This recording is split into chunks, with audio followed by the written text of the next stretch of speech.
if you are getting a sense that things are moving pretty fast right now, consider that you are not alone. We are in Aries season, which is an active fire by way of element sign. And that means that it's full speed ahead.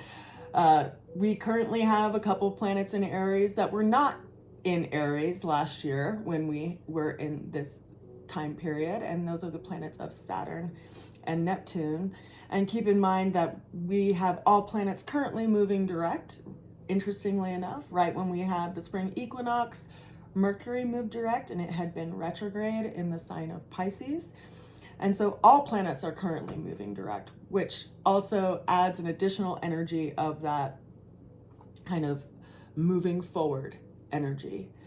Now it's April 2nd today. We just had a full moon yesterday, which means that the moon itself is in the opposite sign of Aries. It's in the sign of Libra. Then to just walk through the placements of the planets, we have Mercury currently still in Pisces because of that retrograde movement that it had. Interestingly enough, it will retrograde in all 3 water signs this year. And just kind of keep that bit of information in your pocket for later. We currently have Venus just entered the sign of Taurus, which she likes to be in the sign of Taurus. She actually rules Taurus or governs Taurus. But you'll see that she's going to be going into proximity with the planet Uranus this month. We also have Mars, which is currently in the sign of Pisces. When it transits over into the sign of Aries, which will actually be on the 10th of April, we'll see an additional kind of full speed ahead energy because Mars likes to be in Aries, right? That's its home. And so we'll see a lot of movement when we kind of go into the realm of the 10th and beyond. Now, after Mars's placement, if we just kind of move around the wheel, we'll also notice that we still have the North Node in Pisces, which means the South Node is currently in the sign of Virgo, the opposite sign. They're always at 180 degrees. I mentioned before, we have Neptune in the beginning degrees of Aries. We also have Saturn in Aries. We have Chiron in Aries. Uranus is in the sign of Taurus. It's in the last final degrees of that. It'll be transitioning over to Gemini and will be in Gemini for the coming 7 years. We have Jupiter at around mid placement of the sign of Cancer, which means that it's kind of in a square placement with the moon and the sun because they're all in cardinal signs, which means they're 90 degrees apart from one another and they all have active energies. So this is bringing up some challenges in, what we're seeing that we need to let go of. And then of course we have Mr. Pluto over here at about 5 degrees of Aquarius. So this is where the planets are at. Last night, if you had the ability to see the rising full moon, you would have seen it on of course, the eastern horizon. Consider in this diagram, we are facing south, which shows the zenith of the system over here. And I'm just placing so the houses are in the correct placement. The 10th house is always going to be the zenith of the chart. That's where Capricorn likes to live in its nature. And yet when the sun rises, it rises in the east and it falls in the west. And so if we place the planets where they're at in the zodiac wheel, we can get an idea of what planets we can see in the evening sky. So tonight when the sun goes down, you'll be able to see Venus on the western horizon. You will also be able to see the planet Jupiter kind of at zenith position as the sun sets. So that's where the planets are placed. It's interesting to me because the cards that were pulled for the reading for this week are some pretty big dogs.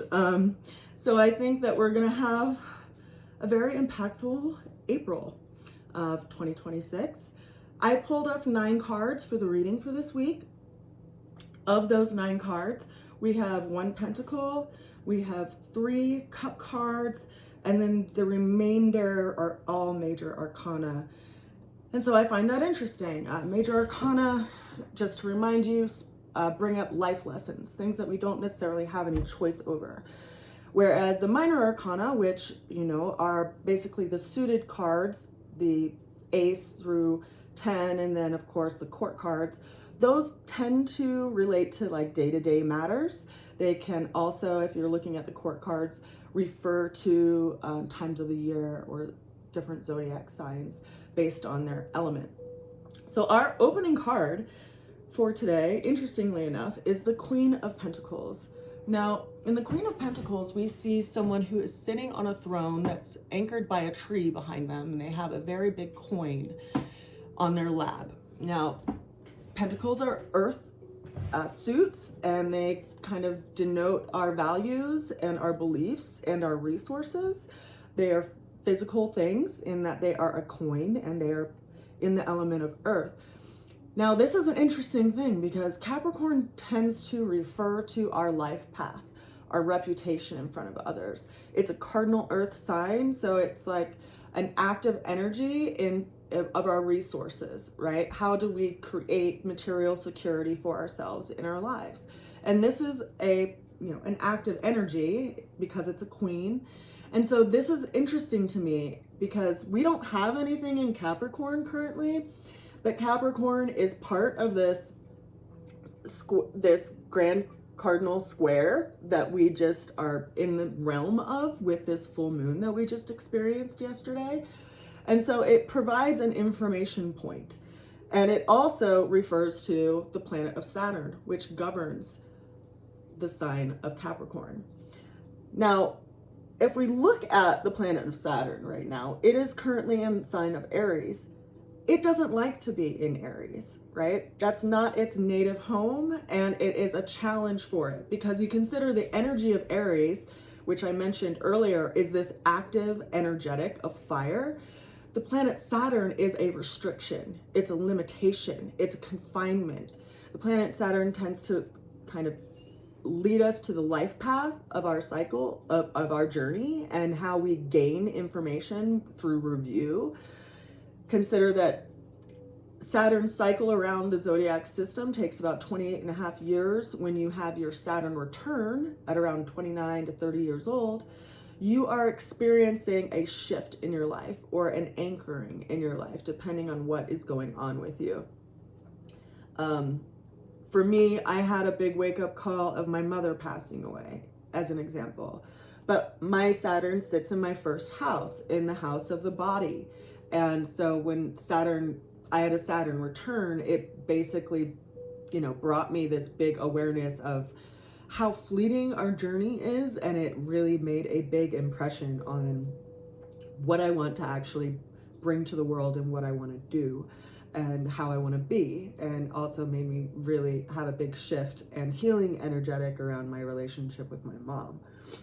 So I'm curious, if you reflect back on your life when you were like 29, 30 years old, if you are familiar with your chart, you would see, if you took a snapshot of your natal chart and then did a chart that was around your Saturn return, you'll see that your Saturn returned, right? And whatever house it's in, it's going to be bringing you some kind of reflection or limitation. Now I bring that up because we have this energetic as our kind of note of our reading today, as our opening energy, like the world is greatly shifting right now. And where do you want to climb the mountain? Capricorns are related to the mountain goat. They climb without fear to the point that they are trying to reach and attain. And they have sure footing in that movement. And so I feel like we're all kind of being recalibrated right now to make sure we anchor ourselves in our feet as the world is shifting drastically around us. Now, the challenge that showed up for this week showed up as the 13th major arcana, which is called the Death card. Now, this is a card associated with the sign of Scorpio, which is governed by, first off, the planet of Mars, and secondly, the planet of Pluto. Now, we will need to talk about Mars for a little bit here, and I did mention it earlier. that when Mars shifts into Aries, the energy that we are feeling right now that's really fast paced is going to be given like a nitro booster, right? If you ever played video games as a kid that had, you know, cars, and you got a nitro booster and it just like shot you even faster. So it'll lend that energy to this dynamic when Mars shifts into the sign of Aries. Right now, it's in the sign of Pisces. It's in a watery sign. It's not moving in its full force. It kind of, you know, it's like trying to run through water. You can't run very fast, but if you are in a field, right, of grass, it can run really fast. And it's interesting to me because, you know, we currently already are having warnings around fires and concerns around fires, even though it's the month of April. It's a very dry year, and that will be added to, especially when Jupiter moves into the sign of Leo, which is another fire sign. So the Death card is about big endings that create new beginnings, and it has this kind of no turning back kind of sense to it, like the ending that you can't return from, like you burn the bridge down, you can't go back. Or another example, you know, the butterfly, like it can't go back to being a caterpillar. Once it gets all gooey and it actually forms wings and it breaks through its cocoon, it doesn't live the same life anymore. And that's the challenge that we're all experiencing right now, because that's where it showed up. Like, what is it in us that we need to kind of sacrifice or let go of or end? Like, what big ending do we need to accept in our lives so that the new door can open? The way through that challenge showed up as our first cup card, and this is the 10 of Cups. Now, in the 10 of Cups, we kind of get this sense of happily ever after and emotional security. We see a family in the card and a rainbow that has 10 cups underneath it. And so this is interesting. This is asking us where you want to put your energy, where you want to put your emotional investments, and whether or not it's actually useful to put them in the cups that you have in the past. This is followed by a clarity card. Now, this is where things get really interesting, and this also brings up more information around the planet Saturn. So our first card is the Major Arcana of the Devil.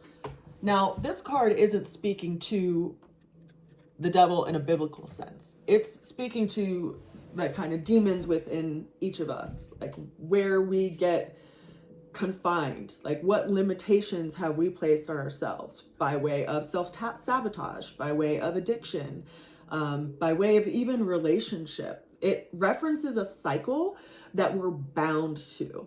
And we can see that because there is this great wheel in the background, and we see these two figures that have chains underneath their neck. But the chains are loose. They can take off their chains.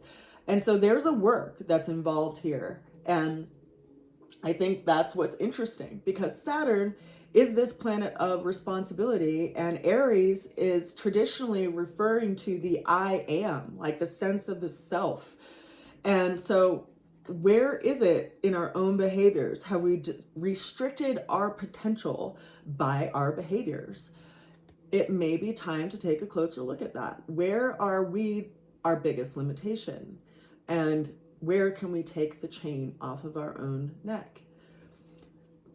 This card, interestingly enough, is followed by the Cosmos card, or also called the World in a traditional deck. I decided to call it the Cosmos card in my deck because it's my deck. I drew it. I can do that. But it is just another name for the world, right? The cosmos. It's a greater expansion of it. And in this realm, we see that there's this wreath surrounding someone. It has 22 petals. The person is holding the world, and there's this energetic of completion. It's also the 21st Major Arcana. So it is the final Major Arcana of that set. There's 22 cards in the Major Arcana system. And it starts with 0, which, interestingly enough, is also in this spread. Now, the Cosmos card, as I said, is a energetic of completion. It's also referring to the planet of Saturn. So what is it in you that is complete? What have you gathered enough information about that you have a sense of certainty? And it's not a certainty that can be wavered by other people's opinions. It's a certainty through your own experience. It's a finality. Now, this card doesn't have to be a negative. It doesn't have to have a negative connotation, right? Although Saturn can be restrictive. But this is bringing up where we have restricted ourselves. And what we have realized is complete, especially because it has followed the Devil card, and they both are associated with the planet of Saturn. Interesting. And Saturn governs the sign of Capricorn, which was the very beginning card of this spread. Now, the card that follows the Cosmos card for this month is the Fool card. The Fool card is the first major arcana. And in this card, we see someone who is walking delightfully off of a precipice with a little white dog at their heels, and they are carrying a sack of everything that they need for their journey. And they are walking with the breath of God. They're walking with faith, right? Which is interesting because, you know, it is associated with the Kabbalah letter of Aleph, which is the air or the breath of God. And it's associated with the planet of Uranus. Now, why that is so interesting to me is that we are going to experience a couple of conjunctions with the planet of Uranus this month. The first of which is going to be, or I should say a couple aspects with the planet of Uranus this month, which I think are interesting. The first of which is going to be Venus, which is going to go conjunct with Uranus. Now, Venus is going to go specifically conjunct with Uranus on the 23rd of April. And Uranus is a planet of change, unexpected changes that create a space where there was a limitation. So if there's something that has been unshifting, unmoving, super stable, consider that Taurus is a fixed earth energy, right? It's very stable. When something becomes fixed, it's unmoving, right? It is grounded, which is a perfect word for the sign of Taurus. But when Uranus is moving through Taurus, it's creating change, big change you can't necessarily go back from, big shifts, evolutionary shifts. And it's been moving through the sign of Taurus for the last 7 years. Now, it will have its last visit with Venus before it transits into the sign of Gemini, and it'll be in Gemini for the coming 7 years, creating changes in that area of your chart, wherever Gemini is in your chart.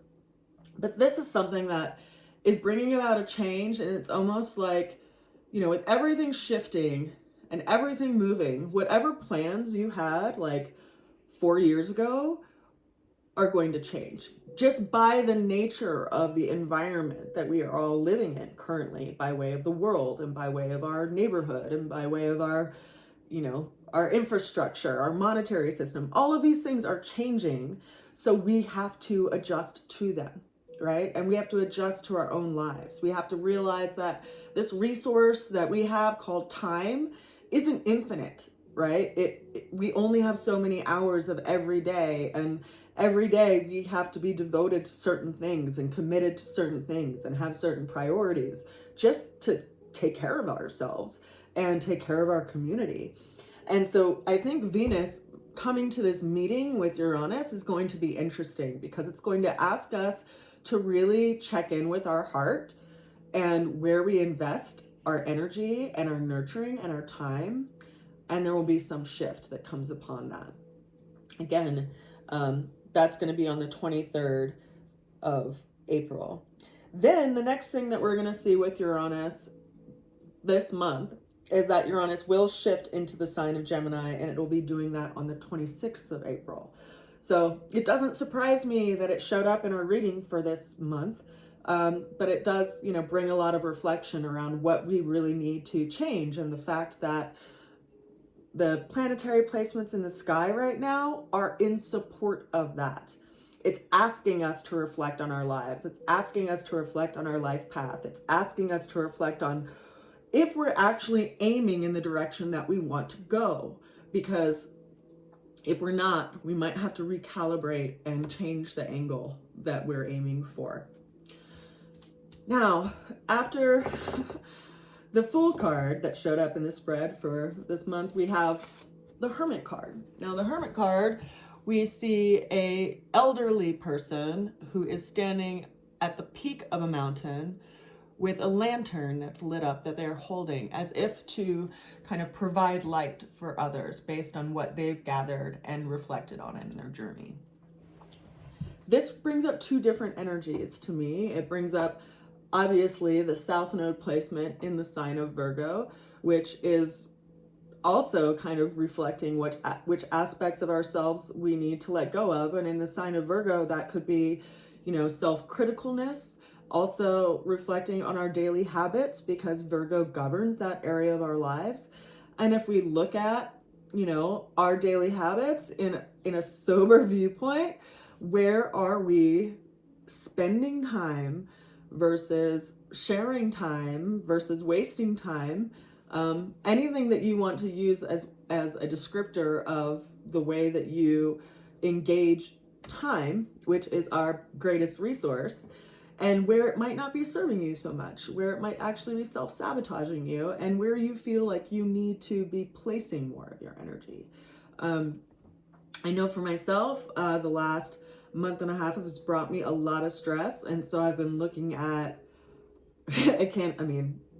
that's not even realistic. It hasn't just been the last month and a half. It's been probably the last 2.5 years, if I'm honest. But keep in mind that in the last 2.5 years, I have a lot of placements in Scorpio. So all the movements of Uranus in the last couple of years have been in opposition to all of my placements in Scorpio. They've been kind of creating that anxiousness and that stress. And as Uranus shifts into Gemini, which for me, because I have a Virgo rising, that's going to be shifting into my 10th house. So it's really making me evaluate my work, my career, what I'm invested in, and if it's worth all the stress. Now, that's just an example for me. But wherever Gemini is in your chart, because it could be in any of these 12 houses based on the time that you're born, you're going to be seeing a shift in that area of your life. And some reevaluation, and consider that Gemini is in square relationship, right, with the sign of Virgo. They're both mutable signs, and that connotes a 90-degree relationship. And so they're challenging, they're square each other, and that is bringing up some stuff. We also have the fact that, Mercury just went over the North Node, which was in opposition to the South Node. So there's definitely some things that we are reflecting on in our own lives that we've learned, that we are providing an example for others for, and also letting go of, so that we can actually heal. Virgo is also associated with the healer. So interestingly enough. And the final two cards that we have for the reading for this month are both water-related cards. They're both in the suit of cups. And the first of which, for clarifying purposes, we have the Seven of Cups. Now, in the Seven of Cups, we see 7 cups up in a cloud of sorts. And within each of these cups is something different. In one, we have the laurel leaf of victory. In another, we have the sanctity of spirituality. In another, we have a grand castle. We also have a cup that's filled with riches and jewels, and a cup that's filled with a snake, and also a cup that's filled with a demon. It's interesting to think about what's in all of these cups, and the nature of a cup itself is something that we drink out of. And sevens are associated with, in numerology, learning. And so what have you learned in your emotional experience by way of the cups that you have reached for and what you thought they would be bringing you by way of nourishment or perhaps even toxicity? it's interesting that this is coming up as a clarifying card because it's also referring to these illusions of happiness, right? And we have the North Node currently in Pisces, which is the sign of the cups. It's a water sign. It's a mutable water sign. And it's where there's lots and lots and lots and lots of water, right? Moving and shifting water that goes higher and lower and connects to the deepest depths of our selves and the highest reaches of our like spiritual search. Hence the realm of Pisces. And it can kind of go into the depths and kind of disappear. And it can also be very enlightened. And so what is it that you're reaching for? And what illusion does that bring you by way of happiness? Because happiness is something that we create for ourselves. It's not something that we attain through something that we experience, because our experiences could be considered good or bad or leading to something else. And consider that water is a moving element, right? We do see fixed water, of course, when we see ice, snow, right? More fixed water versus a raging river or a stream or the vastness of the ocean. And the ocean is what is most associated with Pisces. So here we see this vast ocean of possibility. And what is it that you're reaching for? What is it that you feel like would ultimately bring you happiness? Where do you find joy? I think it's really important for us to nurture that aspect of our lives, especially with everything that's going on in the world. It's rebellious right now to actually experience joy when there's so much being disrupted all over the world right now. And I encourage you to consider that that's an energy that we give out, right? We don't need to suffer to help. We don't need to point out all the things that are wrong all the time. We need to remind ourselves what is beautiful, what is still precious, and really show that we value it by nurturing that. Our final card for the reading for this month is the Knight, rather. We have a Knight of Cups who is riding a horse that is about to kind of pass over this stream or river. We only see a hint of the water, but we see that they're being cautious about it. And I think right now it's really important for all of us to listen to our intuition, especially with things moving so fast, especially with so much unknown going on all around us, that we really listen to that sense in ourselves, because we have that ability, and it really is a different type of intelligence, to have emotional intelligence, to know how to interact and know how to engage, and to also be able to pull in the reins when you feel that that raging river is about to kind of destroy something that you really value in your life. To be careful in how you engage with a situation or an experience, and be thoughtful in your actions. And I must say, with the recent experience of buying a car in the middle of Mercury retrograde, it was interesting because I am a highly intuitive person, but I'm also, a female.